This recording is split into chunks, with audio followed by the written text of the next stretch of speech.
Hey, it's Jeff with Sunnyland Patio. Today I want to show you how to replace a two-piece chair sling. Welcome to my shop. These are some of the common tools we'll use when replacing a sling. Pair of pliers if we need to pull on the fabric for any reason. It's more so on the old sling when we're removing it. Flathead screwdriver to remove the end caps. Razor knife to cut the old sling out, and then we usually use a drill with whatever socket size or size fitting we'll need for the hardware per that chair, and then a couple clamps. So before we get started, we'll need to have our new sling ordered, so it's a good time to measure before you've taken the chair apart.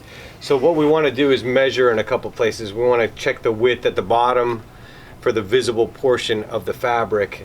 We do it the bottom width, and then we call it the top width on the seat.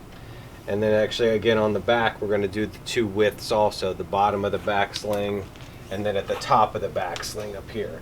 We're going to take the visible portion of the fabric and then also do the lengths of the back and the seat. So we want to take off the end caps first. So usually like a flathead screwdriver, something like this will get you. This one's broken already, so we'll get it out of our way. And then if you ever need these end caps, you can also click on the link below to buy those. So we'll take the end caps off the seat and the back now.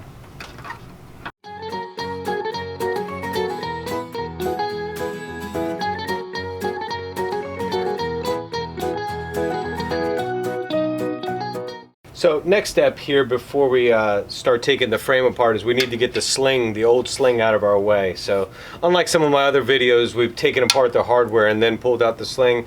Another good option is to just cut the sling down the middle. Of course, be careful, and just cut that. That makes it loose, and now we've got an easy way for us to start sliding these out of the tracks and get them out of the way so we can start working on our hardware removal.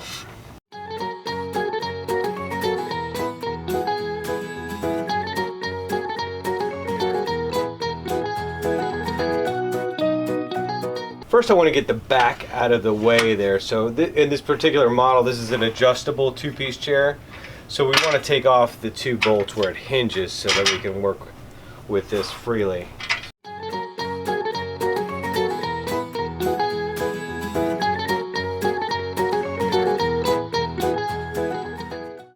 Okay, so we have the back removed. Now we want to take off one of the sling rails on the seat. So I'm just going to use the drill with the socket size to remove those. Here we have our new sling made up in salsa, pretty nice fabric. And we'll begin the installation onto the seat sling here now too. So I'm just going to put the ends, get it started into the rails, and just feed it in there. Like, you watch, because it wants to twist, so you just want to keep it going straight and pull that on in. Make sure you pull it to the ends, and then at the end, before you tighten any hardware down, make sure you always pull it to the ends as well too.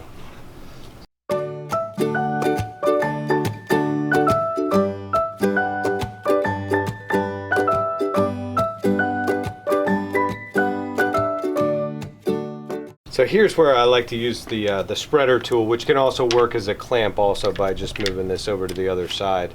But as a spreader tool in this case, what we want to do is just spread that sling out a little bit. It'll help so that your hardware can catch on the threads, and it puts less stress on the threads as well too. So I like using them myself. You could actually just bear down on your weight and get the bolt usually to catch also. So, but just if you have the tools, always a good idea to use them.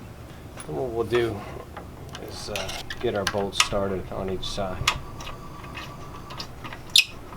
And keep in mind when you're working behind these and then with these clamps, as you tighten down the hardware, a lot of times the clamps become loose then, so you don't want the clamp to hit you in the head. Not fun.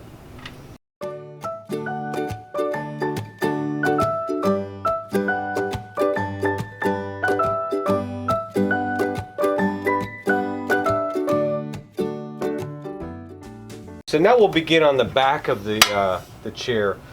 This one has these welded bars that are welded on here, so we need to be able to clamp these in order to make it narrower so our sling can slide in, and then when we release the clamps it'll become taut again. So again, back to these handy clamps.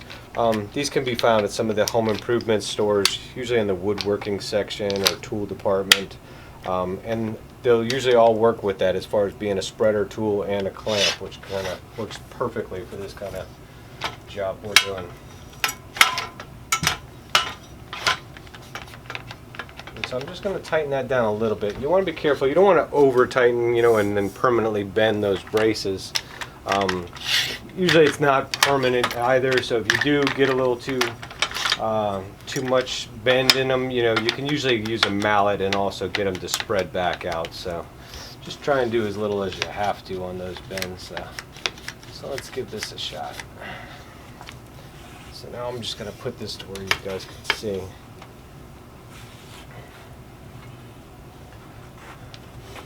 Now this one, because it's welded, I have to put both in at the same time, or slide it up at the same time. So I'll just start that one side a little bit, and then come over to this side and start it a little bit also. So sometimes you can get it to just pull it along, but you'll have to help it.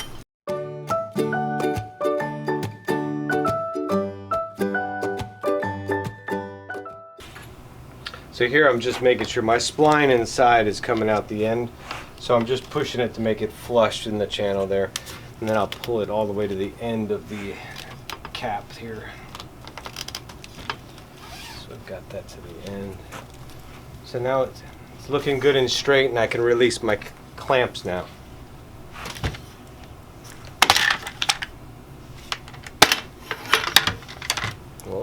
We'll give it an extra little stretch, and then when we go to put the hardware on is the next step. Alright, so we have our seat sling in, our back sling in, so let's put the chair back together. So we'll just put the back onto the frame. So just kind of following the basics that you did to take it apart.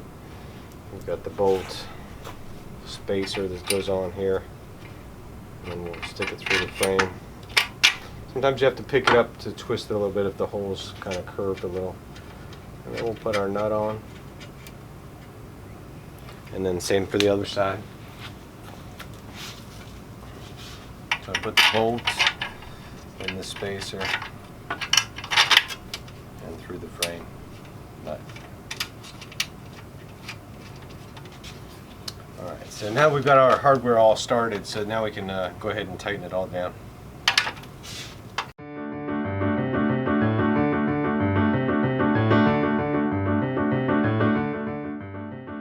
Alright, so now we've got our sling rods sticking out, so we're just going to cut those short. Usually I take it like I grab it, I twist it out a little bit, and then cut it off.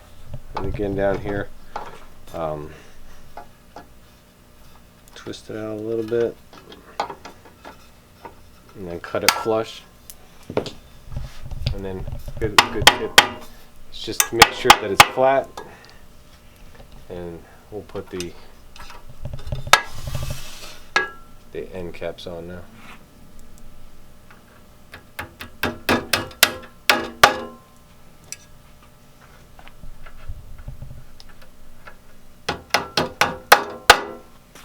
And then do the same for the bottom of the back down here.